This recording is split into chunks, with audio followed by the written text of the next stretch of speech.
Bonjour, je suis David Fattier, donc je suis le chef de service de l'ESAT des IMC 71 depuis quelques mois maintenant.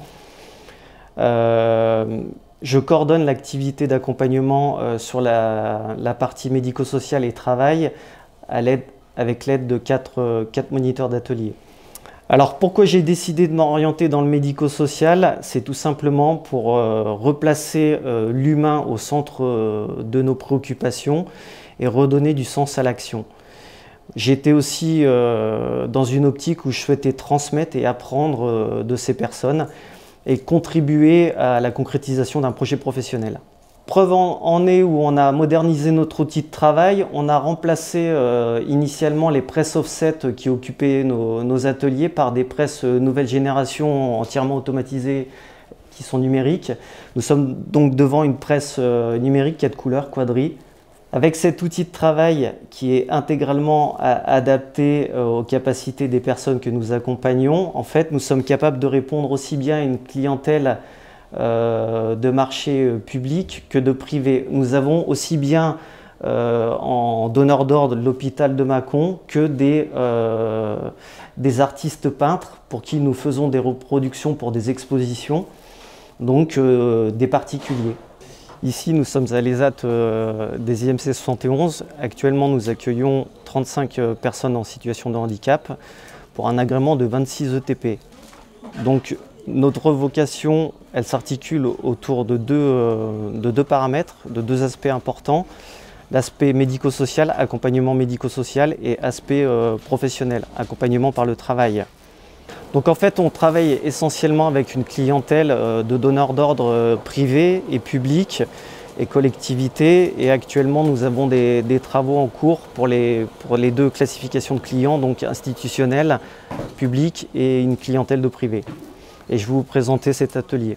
Donc là, nous sommes sur un atelier d'étiquetage de sachets pour un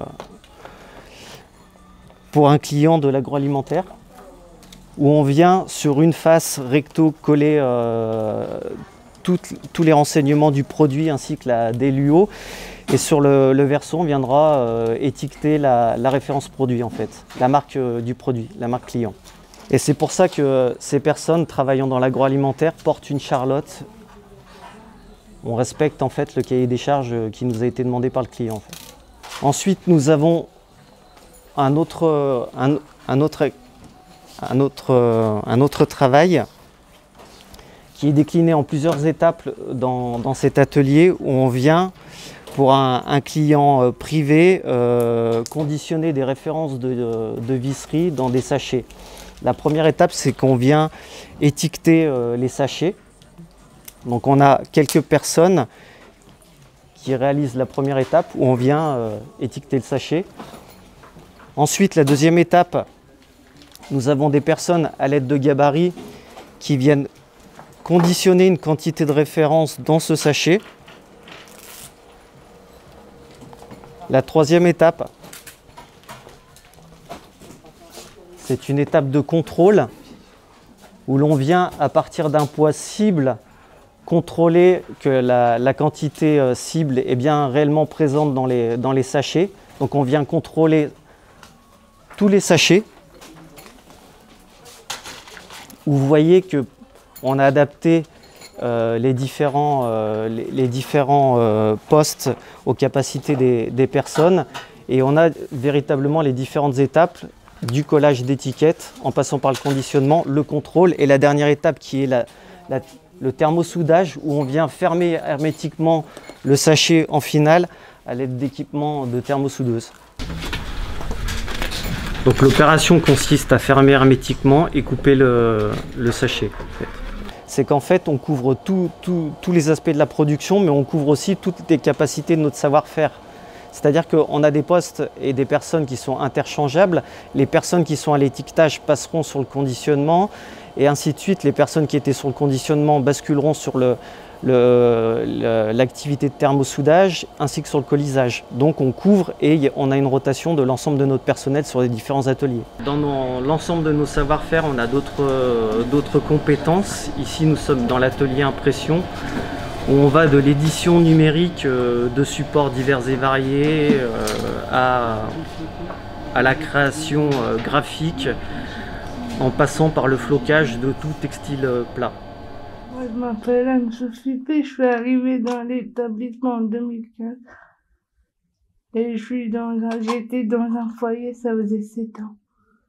Moi, je travaille dans les aides des saugeraies. Je fais tous les postes, je suis polyvalente dans tous les postes.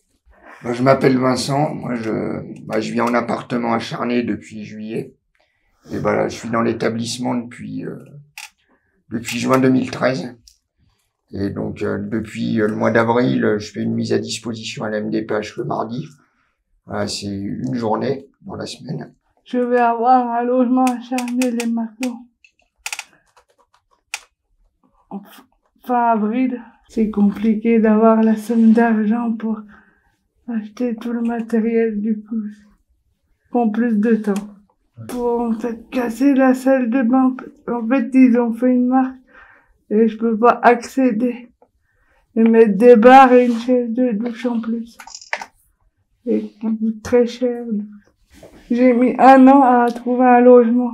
J'avais le projet d'appartement depuis 3 ans, mais pareil, ça a mis au moins 1 an avant de trouver l'appartement que j'ai actuellement.